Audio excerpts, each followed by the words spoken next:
Hello. Today we're doing something a bit different.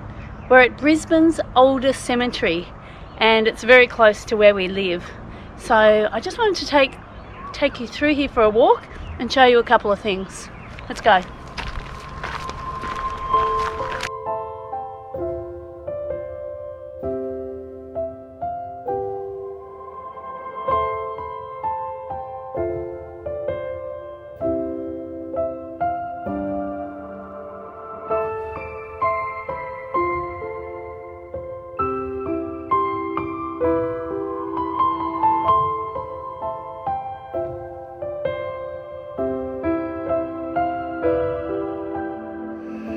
This is such a beautiful cemetery and you can hear all the local or the native birds in the cemetery. It's such a beautiful spot and anybody can come and walk through here.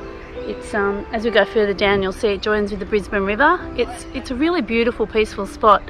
But this grave here is very significant and I wanted to show it to you because this stone and this grave marks the place where the last 42 people were buried that died by the gallows in the Boggo Road jail in Brisbane. So there were 41 men and 1 woman who were the last prisoners in Queensland that were executed by hanging at the prison. In 1922, the Queensland government became the first government in the British Empire to abolish capital punishment. And this is really interesting because when you have a look at this plaque, they actually differentiate between people who are Australian born in Queensland and Aboriginal people. And the Aboriginal people, of course, they're our Indigenous people. So it's a really horrible thing to think that we didn't even see them as Queenslanders or Australians at that time. And if you look at some of the ages, like 1875 to 1892, so that person was only 17 years old. You know, really, really sad. Further to Beth's mention of the Aboriginal convicts being hung here at Boggo Road and buried here in a mass grave, they're marked as Aboriginal because in Australia they weren't recognised as citizens of this country until 1967 when a referendum was conducted and overwhelmingly voted for by the public to recognise Aboriginals as citizens of this country. You know, this path also leads to the University of Queensland, or the path to the University of Queensland, and University of Queensland is one of the best universities in Australia. So quite often we see students during the day or at night time walking to and from the university and they walk through the cemetery to get there. So follow us and we'll show you.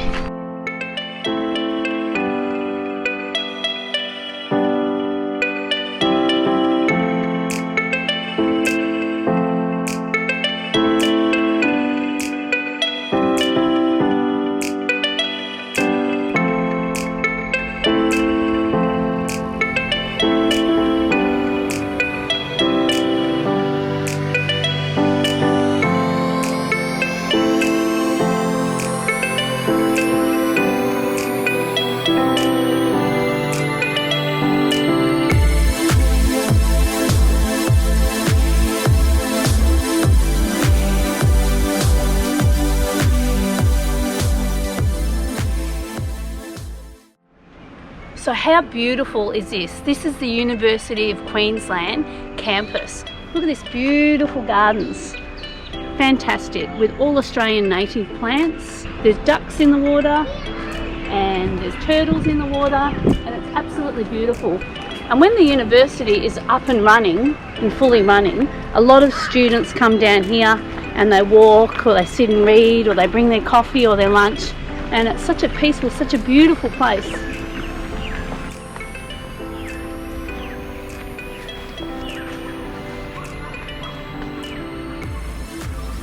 Go. Check out this little fella, isn't he? He's so cute, this little turtle. He's coming towards us to say hello. And he's got a friend who's coming too. Oh, he's got a couple of friends.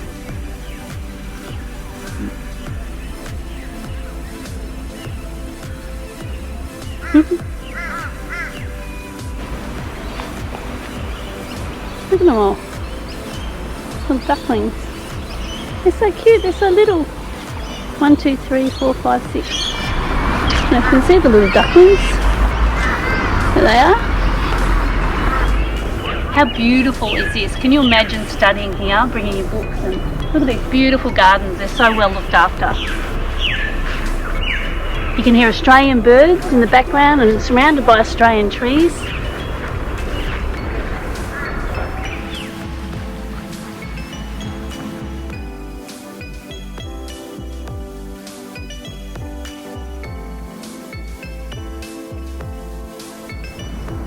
We can't show you everything about UQ today because it is such a massive campus, but I can tell you that here is where the law faculty are and the law library, which is just upstairs. It's a huge campus and it would take so much to cover it, and UQ obviously have a very good website that do a good job of that, but we just wanted to give you a little taste of it. We love UQ because we love the gardens, we love how well it's maintained. It's such a beautiful spot. And you know, the locals get to enjoy it just like the students do, which is fantastic, and we just wanted to share that with you. So we hope you enjoyed that today. Maybe there's somebody here watching today that's thinking of going for a UQ scholarship or a UQ exchange sometime in the future, and hopefully that gives you a bit more of an insight about our local university.